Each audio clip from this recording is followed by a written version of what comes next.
Hallo und herzlich willkommen. Ich bin Ingmar. Und ich bin Thorsten. Wir möchten euch heute die nächsten 6 erfolgreich aufgelöste Allergien aus unserem Praxiskurs vorstellen. Die Fälle 20 bis 25. Dabei handelt es sich um einen schönen Auslöserquerschnitt von Pollen, Tierhaaren und Nahrungsmitteln.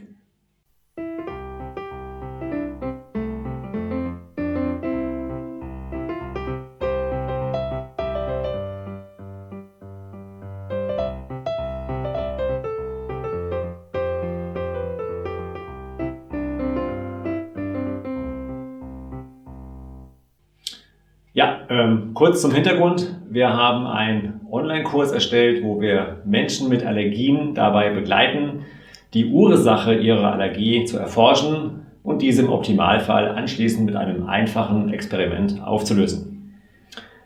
Und das Ganze basiert natürlich nicht auf dem klassisch medizinischen Modell, wo diese Zusammenhänge bisher nicht wahrgenommen werden, sondern auf einem gänzlich anderen, frei verfügbaren, biologisch-wissenschaftlichen Modell, was sich unter anderem die 5 biologischen Naturgesetze nennt.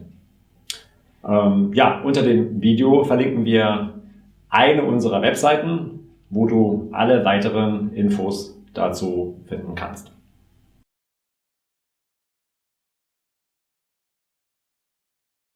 Bei dem ersten Fall geht es um eine Katzenhaarallergie bei einer Teilnehmerin Mitte 20, die etwa seit der Grundschulzeit bestand.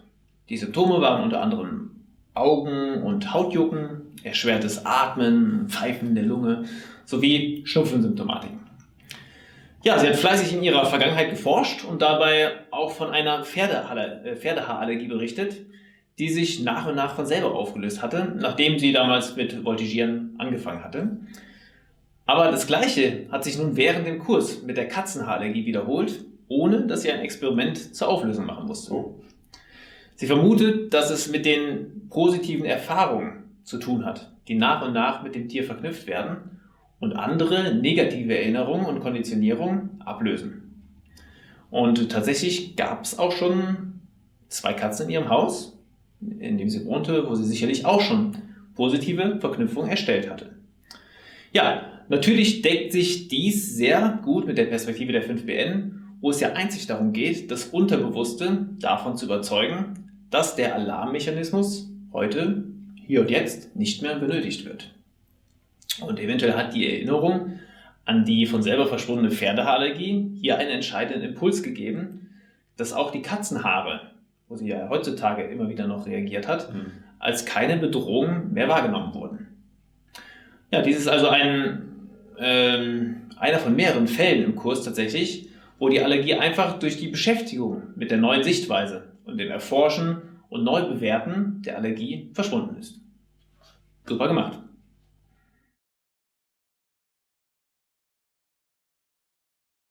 Ja, die nächste Teilnehmerin, Mitte 40, hatte seit etwa 40 Jahren eine starke Birkenpollenallergie. Und Symptome waren unter anderem Augenjucken, Gaumenkitzeln, Niesattacken, Naselaufen wie ein Wasserhahn hat sie beschrieben. Zusätzlich noch eine ungewöhnliche Symptome wie kalte Extremitäten, verschwommene Wahrnehmung und andere Dinge. Und als Ursache konnte sie ein paar Möglichkeiten im Sommer vor dem Allergiebeginn identifizieren.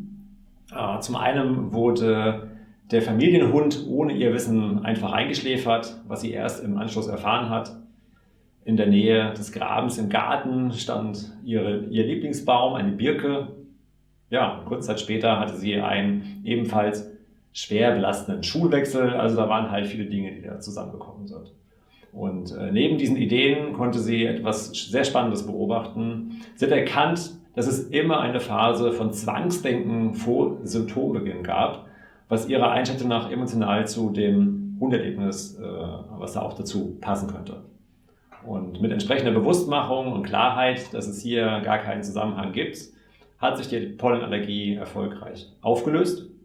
Und das ist dann jetzt inzwischen die 3. erfolgreich aufgelöste Pollenallergie bei uns im Kurs, die wir miterleben durften und worüber wir uns natürlich auch wirklich sehr freuen. Großartig gemacht.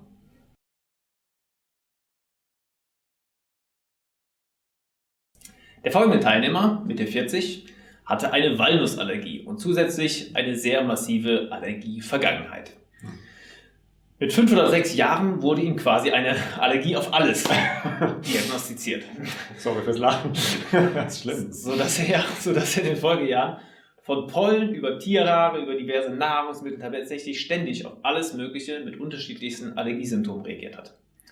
Bis ihn seine Lebensgefährtin mit 30 Jahren in einem überzeugenden Gespräch darauf aufmerksam machte, dass die Symptome ihrer Meinung nach hauptsächlich die Folge einer selbsterfüllenden Prophezeiung wären. Eine Sichtweise, zu der wir verschiedene spannende Theorien haben, die wir derzeit im Kurs genauestens untersuchen. Ja. Jedenfalls hat er seine Angst vor den diversen Stoffen durch dieses Gespräch verloren, woraufhin die Pollenallergien nie wieder aufgetreten sind.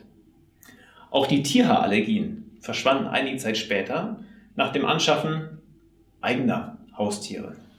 Und an verschiedenen Obst- und Gemüsesorten hat er sich schrittweise wieder hereingetastet, sodass auch diese bis auf wenige Ausnahmen Schritt für Schritt verschwanden sind. Also diese Allergie auf alles hat sich schon sehr stark reduziert. Es sind nur noch wenige Ausnahmen übrig geblieben. Unter anderem war das eine Walnussallergie, die als solche Ausnahme übrig geblieben ist. Und ja, die haben wir uns im Kurs dann noch genauer angeschaut. Die Ursache dafür war vermutlich ebenfalls dort zu finden, wo auch die anderen Allergien entstanden sind, nämlich hauptsächlich durch die Diagnose erzeugt.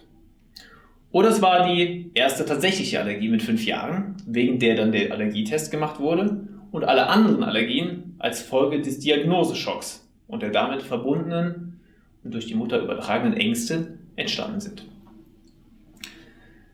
Leider ist dies zu lange her, um genaueres herausfinden zu können, aber als Symptome hatte er eine geschwollene Zunge mit stechendem Schmerz, bei einigen Experimenten auch nur noch eine Taubheit, also so pelzig raue Zunge, also ein komisches, pelziges, raues Taubheitsgefühl.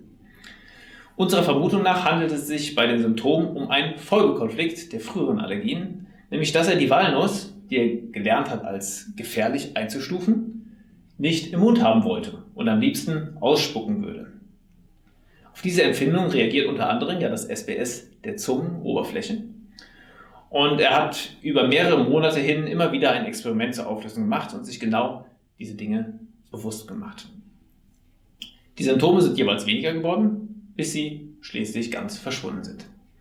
Er hat dankenswerterweise auch ein kleines Erfahrungsbericht-Video über seine Erfahrung gedreht, in das wir an dieser Stelle einmal kurz reinschauen wollen.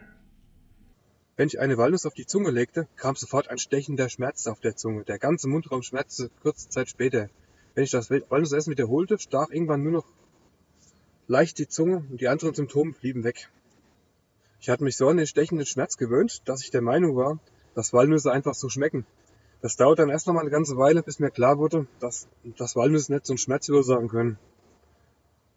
Und durch die vorigen Experimente, also dass der Schmerz größtenteils weggeht, wenn ich mehrere Walnüsse esse, hatte ich die nötige Sicherheit für das finale Auflösexperiment. Ich machte mir innerlich bewusst, dass die Walnuss mir nicht schaden kann und aß in diesem Bewusstsein eine Walnuss. Das war das erste Mal, dass ich diesen süßlichen Nussgeschmack auf meiner Zunge spüren konnte. Ja, das war jetzt 2 Monate her und ich habe auch seitdem beim Walnussessen keinen Schmerz mehr auf der Zunge gehabt. Damit ist die Allergie letztlich aufgelöst. Ja, super. Vielen Dank dafür. Alles in allem also ein sehr wertvoller Erfahrungsbericht, den man auch auf unserer Kursseite findet. Unter dem Video ist der Link dazu und wenn du gerade dort bist und dir unsere Arbeit gefällt, kannst du auch gerne auf den Like- und Abonnieren-Button drücken. Dadurch zwingst du den YouTube-Algorithmus, das Video Hunderten oder Tausenden Menschen mehr vorzuschlagen, sodass immer mehr erfahren können, dass Allergien oftmals durch ein ursächliches Verständnis auflösbar sind.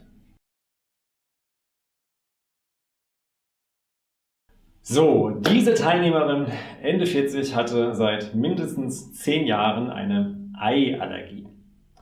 Die Symptome wie Darmgeräusche, Druck im Bauch, Durchfall, die kamen alle etwas zeitversetzt. In der Entspannung, wenn alles aufgegessen war, dann kamen diese ganzen Symptome. Am meisten reagierte sie auf Gerichte, wo das Ei noch teils roh war, weniger auf gekochte Eier oder Spiegelei. Und erwähnenswert ist, dass sie sich beim Anblick von rohem Eiweiß ekelt. und sie ebenfalls an Salmonellen denken muss. Bratkartoffeln mit Ei waren häufig das präferierte Essen ihres Mannes und als mögliche Ursache fiel ihr eine heftige Beziehungsproblematik ein, die durch eine Situation ausgelöst wurde, die sich während eines Abendessens gemeinsam mit dem Ehemann und den Kindern ereignete und die von ihr als emotional stark verletzend empfunden wurde. Im Experiment hat sie sich also bewusst gemacht, dass das Ei heute nichts für ihre Probleme von damals konnte und dass der Auslöser lange vorbei ist. Beim ersten Experiment waren die Symptome noch zeitverzögert vorhanden, aber ab dem zweiten Versuch sind sie vollständig ausgeblieben. Und motiviert durch diesen ersten Erfolg ist sie derzeit dabei, an ihrer massiven Katzenhaarallergie zu arbeiten. Auch hier gab es schon erste Erfolge, sodass wir hoffentlich bald auch von dieser aufgelösten Allergie berichten können. Und ja, würde ich mal sagen, dann wünschen wir an dieser Stelle nochmal viel Erfolg.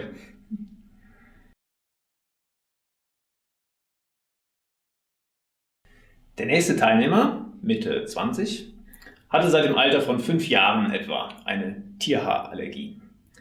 Beim Kontakt mit dem Speichel von Tieren, aber auch beim Aufenthalt im gleichen Raum oder bei Kontakt zu Haaren traten Asthma auf, rote Pusteln in den Armbeugen, unauffälliges Niesen, Naselaufen und manchmal auch juckende, brennende Augen.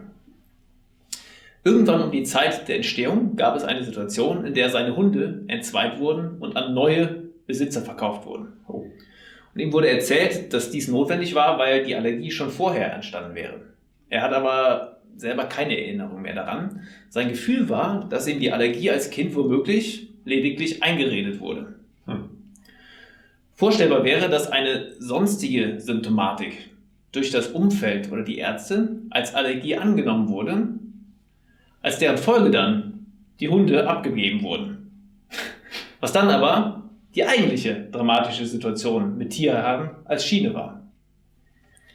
In seinem Fall haben sich die Symptome im Laufe des Kurses zu 90% aufgelöst, was für ihn ausreichend war. Die übrigen 10% stören nicht weiter, sodass er das Thema Tierhaarallergie damit abgehakt hat.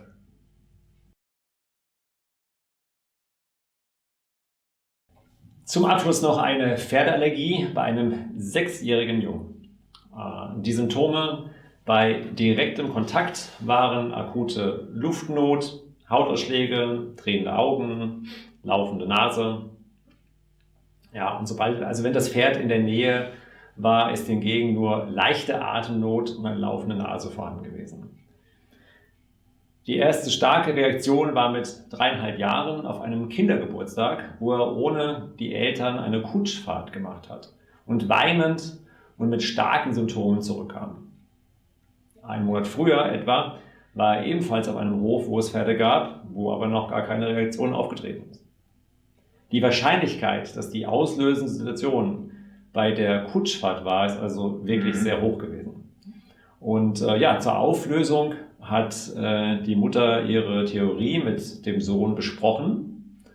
Also sie glaubt, dass er diese Allergie auf Pferde hat, weil er bei dieser Fahrt mit der Kutsche Angst bekommen hatte und es dann zu diesen körperlichen Reaktionen kam. Und dass es eigentlich gar nichts mit Pferden zu tun hat und die Reaktion nicht mehr nötig ist. Zum Test sind sie anschließend zu einem Gestüt gelaufen, wo die Symptome dann ausgeblieben sind. Ja, also an der Stelle auch herzlichen Glückwunsch an die Mutter und Sohn für diese tolle Auflösung. Und das ist auch ein weiteres Beispiel, wo die Auflösung ohne dem Beisein des auslösenden Stoffes erfolgt ist. Allein durch ein neues Verständnis des Kindes, dass durch die Pferde keine Gefahr mehr ausgeht. So, das war unsere Zusammenfassung der nächsten erfolgreichen Teilnehmer unseres Allergiekurses.